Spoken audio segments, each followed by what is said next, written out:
हम लोग जी जान लगा देंगे। भी जो पैसे वाले हैं वो मेहनत से कहाँ हो रहे हैं, वो तो जमाखोरी से पैसे वाले हो रहे हैं। जनता ने जो जनादेश दिया है जनसुराज को, जो मैंडेट दिया है, उसको हम अपने सर पे स्थान देते हैं।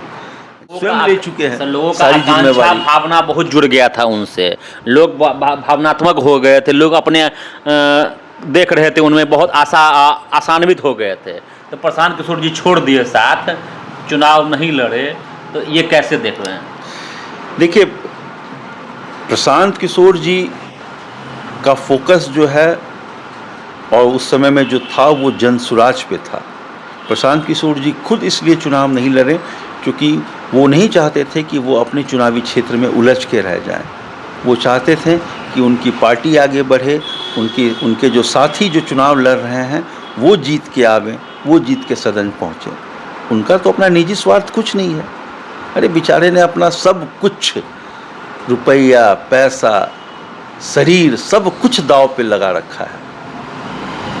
उनका क्या स्वार्थ हो सकता है? वर्षों घूमे हैं, पैदल गांव-गांव, गली-गली घूमे हैं, कादों में, कीचड़ में।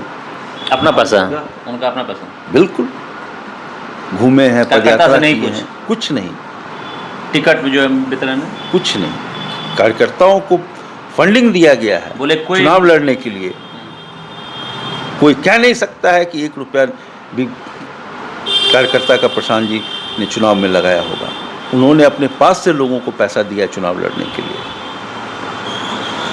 कोई नहीं कह सकता, कोई नहीं कह सकता है, कोई नहीं कह सकता है ये बात। जो भी चुनाव में प्रशांत जी ने जो भी लोगों से क्या अपील कर रहे हैं सर, जो बांकेपुर के लिए, दरभंगा का और बांकेपुर के लोगों से? कहेंगे कि भाई आप लोग जनसुराज को एक बार मौका दीजिए। सभी पार्टियों को आपने मौका दिया है, एक बार जनसुराज को भी देखिए, हम लोगों की बात को जो समझने की कोशिश कीजिए, और अगर हम लोगों की बात सही है तो एक बार जनसुराज को मौका दे के देखिए। आपकी उम्मीद पर हम लोग खरा उतरने का प्रयास करेंगे। इससे ज़्यादा आप क्या कह सकते हैं? मतलब अच्छा कॉम्बिनेशन है नॉलेज और लीडर का। हमारे जो नेता हैं प्रशांत किशोर जी, वो एक विद्वान आदमी हैं। उन्होंने राजनीति की उनको बहुत अच्छी समझ है, बहुत अच्छा पकड़ है। वो एक नेता भी हैं, एक लीडर भी हैं, जनसुराज पार्टी के सूत्रधार भी हैं और एक विद्वान भी हैं। नमस्कार दर्शकों, आप सभी का स्वागत है जनता फर्स्ट न्यूज़ में। अभी हमारे साथ जनसुराज के वाणिज्य प्रकोष्ठ के कार्यकर्ता, शुरुआती दिनों के कार्यकर्ता, लगभग शुरुआती समय से प्रशांत किशोर जी के साथ, जनसुराज के साथ जुड़े हुए हैं, प्रत्युष पूर्वे जी। सर से पूछेंगे कि सर पहले तो आप अपना थोड़ा विस्तृत परिचय, राजनीतिक परिचय और थोड़ा अपना परिचय थोड़ा विस्तार से दें। मेरा नाम है प्रत्युष पूर्वे, कादिराबाद दरभंगा नाका नंबर 2 का मैं निवासी हूँ। पेशे से मैं एक व्यापारी हूँ और एक राजनीतिक घराने से भी ताल्लुकात रखता हूँ। मेरे दादा श्री कामेश्वर पूर्वे दरभंगा शहर के विधायक रह चुके हैं। मेरे चाचा इंजीनियर बद्री पूर्वे 2019 में मधुबनी लोकसभा क्षेत्र से महागठबंधन के उम्मीदवार भी रह चुके हैं। और मैं जनसुराज से विगत 5 साल से जुड़ा हुआ हूँ। जनसुराज का जो पहला आपको प्रोग्राम चला था बिहार में, बात बिहार की, तभी से मैं जनसुराज के साथ जुड़ा हूँ। वहाँ से लेके जब पदयात्रा शुरू हुई जनसुराज की, तहवा गांधी आश्रम चंपारण से, वहाँ उस पदयात्रा में भी मैंने भाग लिया था और महीनों में प्रशांत जी के साथ पदयात्रा में चला हूँ।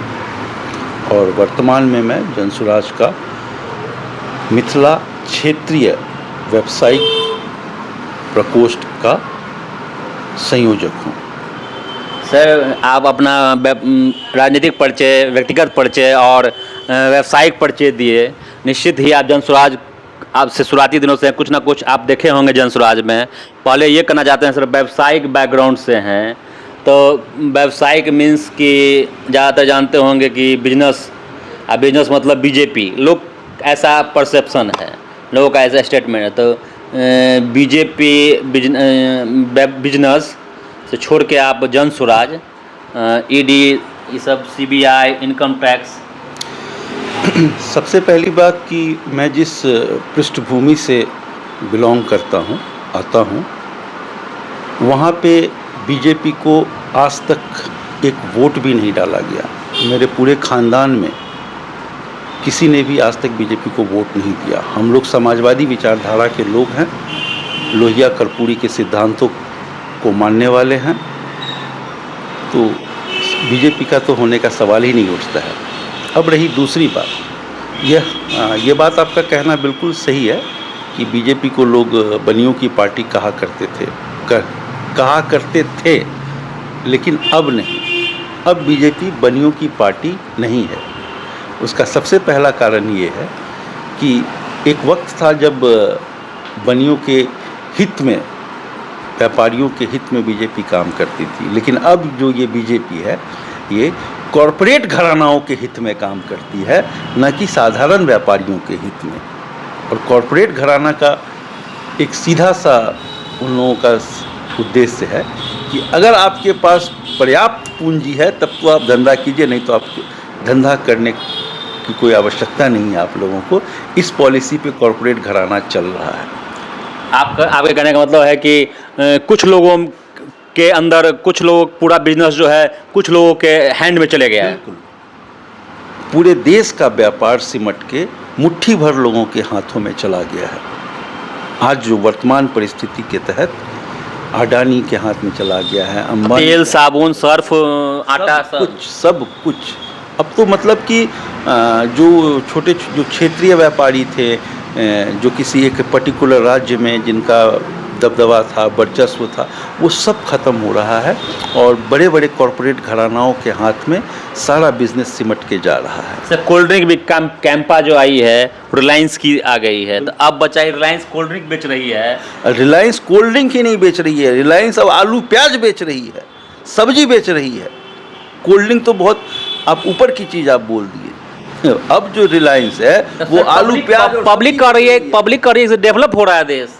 कहाँ डेवलप हो रहा है? कर रहा है, जहाँ टेस्ला देखिए, जहाँ ये एलॉन मस्क देखिए चांद पे जा रहे हैं, यहाँ सर्फ साबुन बेच रहा है। डेवलपमेंट सिर्फ गोदी मीडिया में हो रहा है, धरातल पे डेवलपमेंट नहीं हो रहा है।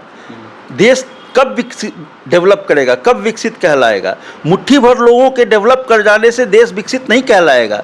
देश तब विकसित कहलाएगा जब देश की जनता एक साथ तरक्की करे। यहाँ तो अमीरी और गरीबी के बीच में जो खाई है वो बहुत लंबी और बहुत बड़ी खाई बनती जा रही है। पैसे वाले और अधिक पैसे वाले होते चले जा रहे हैं, गरीब आदमी और अधिक गरीब आदमी होते चले जा रहे हैं, और जो मध्यम वर्गीय हैं वो तो कहीं के नहीं। यानी सर, अब जो पैसे वाले हो रहे हैं मेहनत से नहीं हो रहे हैं, गरीब को गरीब करके हो रहे हैं। अभी जो पैसे वाले हैं वो मेहनत से कहाँ हो रहे हैं, वो तो जमाखोरी से पैसे वाले हो रहे हैं, वो तो आपको मुनाफाखोरी से पैसे वाले हो रहे हैं। मुनाफा एक रिजनेबल होना चाहिए, न कि अनाप शनाप। आज जो स्थिति है, वर्तमान स्थिति में जो है, बड़े बड़े कॉरपोरेट घरानाओं का जो मुनाफा है वो अनाप शनाप है, और जो छोटे व्यापारी हैं वो 1% 2% पे कंपटीशन लड़ते हैं। उनका खर्चा तक ऊपर नहीं होता है, 2 रुपये सैकड़ा का ब्याज तक नहीं निकल रहा है उनकी पूंजी का। सर, जहाँ तक गवर्नमेंट का जो रोल होता है, क्वालिटी का होता है, प्रोडक्ट का जो क्वालिटी चेकिंग का होता है, उसको कैसे देख रहे हैं? देखिए, मिलावट का भी अब देखते हैं, कुछ बेच लेता है। मिलावट तो अब तो सरकार मिलावट करने पर तुली हुई है। ये जो पेट्रोल में 15% इथेनॉल की जो मिलावट है, पहले लोग कहते थे कि बनिया मिलावट करता है, अब तो यहाँ देख रहे हैं कि सरकारें मिलावट पे लग गई है। हाँ, 15%, अब तो उसको 80% कर दिया गया है। इथेनॉल मिला रहे हैं, बताइए। मतलब हेल्थ आदमी का लाइफ से कोई मतलब नहीं, कोई मतलब नहीं है। महंगी महंगी लोग गाड़ियाँ खरीद रहे हैं, लाखों रुपए की गाड़ी रहती है, और उसमें इथेनॉल मिला के गाड़ी के लाइफ को जो है सो समाप्त कर दिया जाएगा। सर, अब अभी उतना वक्त नहीं है सर, जनसुराज के बारे में बताइए। आप लोग हार गए हैं, और हार 6 महीना बीत गया है, बहुत सारा वादा हुआ था, बहुत सारा प्रॉमिस हुआ था। आप बहुत अच्छे, आपका विचार है और अच्छा पकड़ रहे हैं, जानकारी रखते हैं। क्या कारण हुआ जो आप हार गए? बहुत कह रहा है प्रशांत किशोर जी हरा दिए, बहुत कहता है कि नहीं ये बीजेपी का बी टीम है, ए टीम है, अच्छे लोग भी, अच्छे कैंडिडेट भी आपके हार गए। क्या कारण हुआ?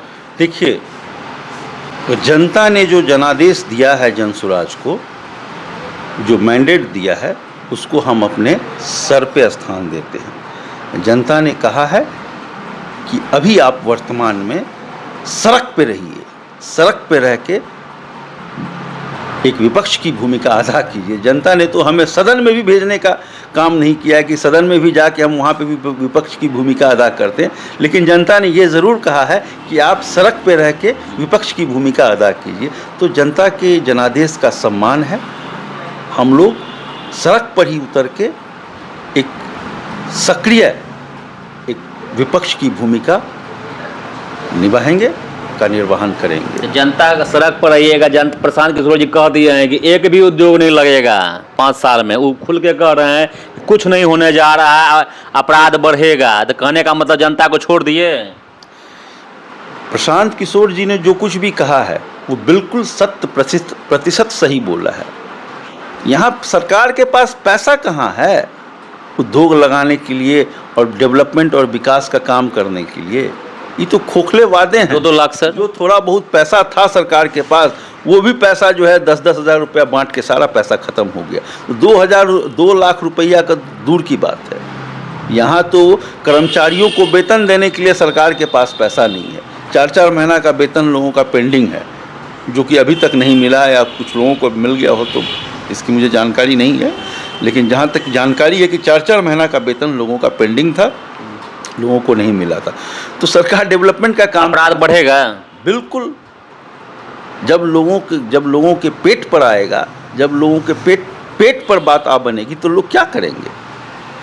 जिएंगे किसी तरीके कल से। भी सर देखे हैं एकमी पर हुआ है, बिल्कुल सहनी। तो एकदम जब लोग जब देखेंगे कुछ आदमी जो है सो ऐसो आराम की ज़िंदगी बिता रहे हैं और कुछ आदमी जो है सो जीने के लिए जद्दोजहद कर रहे हैं, तो स्वाभाविक बात है अपराध बढ़ेगा, स्वाभाविक तौर पर अपराध कोई बढ़ेगा। अभी प्लानिंग नहीं देख रहे हैं आप लोग? कुछ भी बांकेपुर में आपका जनसुराज को मौका मिला है। प्रशांत किशोर जी, क्या आपका क्या गुप्त जानकारी है, थोड़ा बताइए। प्रशांत किशोर जी खड़ा हो रहे हैं और पब्लिक से क्या कह रहे हैं? देखिए, अभी तक तो हम लोगों का तो निर्णय अभी तक सामने नहीं आया है कि प्रशांत जी बांकेपुर। आपको सर नहीं मालूम होगा, ऐसा नहीं हो सकता है। नहीं, बिल्कुल सही बात है। अभी तक ये निर्णय नहीं लिया गया है पूरी तरीके से कि प्रशांत जी चुनाव लड़ेंगे बांकीपुर से या नहीं लड़ेंगे, लेकिन हम लोगों की इच्छा है कि प्रशांत जी बांकीपुर से चुनाव लड़ें। आप लोग को जान में जाना है? बिल्कुल, हम लोग जी जान लगा देंगे। और अगर प्रशांत जी बांकीपुर से चुनाव लड़ते हैं तो जीत सुनिश्चित है। इस चीज़ को कोई नहीं काट सकता है। बांकीपुर से प्रशांत किशोर जी की जीत सुनिश्चित है अगर वो चुनाव लड़ते हैं। आप लोग पूरा अपील कीजिएगा लोगों से। बिल्कुल। दरभंगा का क्या देख रहे हैं? दरभंगा को कैसे लीड कीजिएगा आप? दरभंगा में क्या देख रहे हैं? जो हो रहा है, हत्या ये बढ़ गया है, अपराध, और खासकर ये जल जमाव, जो भी स्वास्थ्य समस्या हो, शिक्षा का समस्या हो। अभी कुछ दिन पहले दरभंगा में जो है सो बड़ा बाज़ार में एक डकैती हुई थी। उस डकैती में भी जो है सो एक स्वर्ण व्यवसायी के यहाँ जो है होलसेल का व्यापारी थे सोने चांदी का, उनके यहाँ डकैती हुआ था और काफ़ी मात्रा में उनका जेवरात और नकदी रुपया जो है सो लोग लूट के ले गए हैं, जिसका हम लोगों ने विरोध भी किया था और सड़क पर उतर के प्रदर्शन भी किया था स्वर्ण व्यवसायी के पक्ष में और सरकार के विरोध में। और अभी कुछ दिन पहले एक फैज़ मोहम्मद की भी जो है सो हत्या कर दी गई थी। चंदनपट्टी में जो है मोटरसाइकिल का शोरूम है, उस शोरूम में अंदर घुसकर अपराधी ने जो है निर्मम हत्या कर दी गई थी। उस हत्या का भी हम लोगों ने विरोध किया है, प्रदर्शन किया है। और अभी जो आपको एक फेक एनकाउंटर किया है बिहार की पुलिस ने, उसका भी हम लोगों ने विरोध किया है। तो हम लोग तो सत्ता में है नहीं कि हम लोग जो है सो इस पे अंकुश लगा सकते हैं। हम लोग इस पर अंकुश लगाने के लिए विरोध और प्रदर्शन, धरना प्रदर्शन, यही सब कर सकते हैं। आप जनता के लिए आवाज़ बुलंद कर सकते हैं, लेकिन जनता ने जिसको मैंडेट दिया है रोक तो वही लगा पाएंगे पूरी तरीके से। आप आवाज़ उठाइएगा। हम तो आवाज़ उठाने का काम हम करेंगे ही। जनता ने मुझे कहा है कि आप सड़क पे रहिए, सड़क पे रह के आवाज़ उठाइए, हम वो काम कर रहे हैं। सर आप खुल के कहिए सर, प्रशांत किशोर से भी कुछ गलती आपको लग रही है कि कुछ हुई है? देखिए, प्रशांत जी चुनाव हारने के बाद प्रशांत जी ने सारी जिम्मेवारी अपने मत्थे ली कि इस हार की सारी जिम्मेदारी मैं खुद लेता हूँ। तो अब हम कौन होते हैं ये इस बात को कहने वाले कि प्रशांत जी से गलती हुई। देखिए, दरभंगा के लोगों से और बांकेपुर के लोगों से हम यही अपील करना चाहेंगे कि वोट जो है वो क्षणिक प्राप्ति के लिए, क्षणिक फ़ायदा के लिए वो लोग ना दें। वोट बहुत ही ज़्यादा कीमती है और वोट देने वक्त दूरदृष्टि रखें और ये देखें कि उनके हक में, उनके बच्चों के लिए क्या ठीक है और क्या गलत है। ये सब चीज़ों को देखते हुए वोट कास्ट करें, न कि 10,000 रुपया के लिए वोट दें, 2 लाख रुपया के लिए वोट दें, क्योंकि वोट की कीमत जो है वो कहीं अधिक है इन पैसों से। सर प्रशांत किशोर का जो स्टडी है, ये जो दृश्य बिहार पे जो रिसर्च है, जो खुल के कहें आधा घंटा में दारू खोल देंगे, खुल के कहें कृषि का उद्योग नहीं कृषि का विकास होगा, उसको कितना आप जानते हैं, कितना देख रहे हैं कि कितना जानकार है, कितना वो वस्तु स्थिति को समझते हैं, कितना धरातल पे है, और क्या उनका नॉलेज है, उसको कितना फ़ायदा मिलेगा देश को और बिहार को? देखिए, प्रशांत किशोर जी ने शराबबंदी को लेके अपना जो मत है वो जनता के सामने स्पष्ट तौर पे रखा है कि शराबबंदी होनी चाहिए, लेकिन शराबबंदी एक सामाजिक प्रयास के तहत होनी चाहिए, न कि एक तुगलकी फरमान के तहत। अभी जो वर्तमान में सरकार ने जो शराबबंदी किया है, ये शराबबंदी है कहाँ? होम डिलीवरी शराब मिल रहा है, घर घर आपको चाहिए, आपके घर पर शराब पहुंच जाएगा, कीमत तिगुना लगेगा, लेकिन शराब तो उपलब्ध तो है ही। तो बंदी कहाँ है शराबबंदी के कारण जो नवयुवक जो हैं वो लोग आपको जो है सो गलत रास्ते पे जा रहे हैं, सूखा नशा की ओर जा रहे हैं। इससे हमारा जनरेशन जो है वो ख़राब हो रहा है, हमारा जनरेशन बिगड़ रहा है। और शराब तो हर जगह उपलब्ध है, शराबबंदी कहाँ है? प्रशांत किशोर जी ने कहा है कि शराब बुरी चीज़ है, शराब लोगों को नहीं पीना चाहिए, लेकिन इसका प्रयास सामाजिक स्तर पर होना चाहिए, न कि तुगलकी फरमान के तहत। बिहार, क्योंकि इस तुगलकी फरमान से जो नुकसान है बिहार सरकार को, वो तो बिहार जैसे गरीब राज्य को एक शराब से जो आमदनी आ रही थी, वो सारा आमदनी जो है राज्य को न जाके बल्कि चंद पुलिस अफसरों को, कुछ नेताओं को और मुट्ठी भर लोगों के हाथ में चला गया है। सरकार को तो 1 रुपया नहीं आ रहा है। सर एक से आपसे पूछ रहे हैं, आपको आप भी बीच रहते हैं, लोगों के बीच रहते हैं, बेरोजगार लोग ज़्यादा शराब पीते हैं कि रोजगार लोग? शराब तो सभी पीते हैं, बेरोजगार भी। और जिसके पास रोजगार नहीं है सर, मेरा मानना है वो ज़्यादा पीता है, बेरोजगार लोग हैं। नहीं, ऐसा नहीं है, शराब सभी पीते हैं, सभी नहीं पीते हैं। सूखा नशा सर, सूखा नशा तो बेरोजगार सब वो लोग ज़्यादा कर रहे हैं, कुछ भी उठा लिया, कुछ भी खा लिया, जो बेरोजगार है। आज शराब नहीं मिलने के कारण जो है शराब इतना महंगा बिक रहा है ब्लैक में, जिस कारण से लोग सूखा नशा कर रहे हैं। और सूखा नशा करने लोग पहले कहते थे उड़ता पंजाब, अब यहाँ तो उड़ता बिहार हो रहा है। हमारी जो नवयुवक पीढ़ी है वो सूखे नशे की ओर उनका कदम बढ़ चुका है। यह हमारे राज्य के लिए बिल्कुल गलत बात है। तो शराबबंदी का यह एक बहुत बड़ा साइड इफ़ेक्ट है। यही नहीं, हमारे राज्य का, बिहार जैसे गरीब राज्य का जो रेवेन्यू है वो भी इससे असरदार है। शराबबंदी, शराब को बंद करने के लिए जो उसके ऊपर जो बिहार सरकार का जो पैसा खर्च हो रहा है, और शराब से जो बिहार सरकार को आमदनी होती थी वो तो गई ही, उसको लागू करने के लिए, शराबबंदी को लागू करने के लिए बिहार सरकार का हजारों करोड़ रुपया साल का खर्च है। तो ये तो डबल लॉस हो रहा है ना, ये तो दुगना लॉस हो रहा है। सर विगत हाल का कठोरतम सजा का प्रावधान है वो नहीं मिल रहा है, क्या कठोर होना चाहिए? देखिए, सजा का जो प्रावधान है वो हमारे कानून में जो है वो कोई गलत नहीं है। कानून के तहत अपराधियों को सजा होना चाहिए। जो भी ये आजीवन फांसी कठोरतम से कठोरतम सजा हो, वो कानून के तहत हो। मिल रहा है, अभी देख रहे हैं, हो रहा है। मिलेगा, देर है लेकिन दुरुस्त होगा। हर अपराधियों को सजा मिलेगा, कोई बचेगा नहीं। लोगों को कैसे जोड़िएगा? इतना अभी एक सीट है, कैसे लोगों से जोड़िएगा? लोगों को कैसे समझाइएगा? क्या चीज़ में? जो आपसे जुड़ने के जन सुराज से और बांकीपुर में प्रशांत जी से। लोगों को हम लोग यही समझा